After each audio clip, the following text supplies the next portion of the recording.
If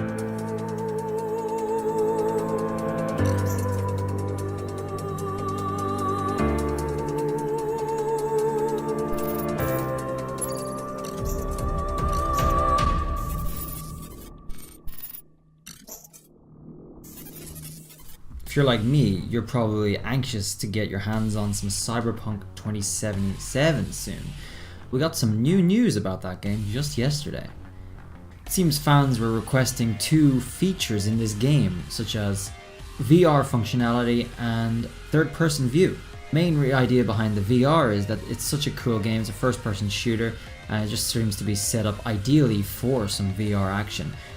I'm personally not a fan of VR as it stands right now, but maybe in the future. CD Projekt, the developers of this game, said that they're open to possibly changing their mind on that at a later date, but currently have no plans for that. As for the third-person view, the logic behind that is that players want to be able to see their customized characters, see how cool they look. As it stands now, we only have first-person view, so we're able to customize our characters, but we're not able to see them, at least not that often.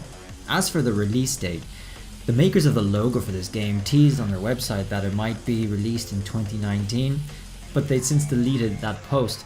As for CD Projekt, they expressed intention to release the game in 2019, but at the earliest. So these days games are always released a little later than the developer wanted them to be released, so it's more realistic to expect it out in 2020 instead.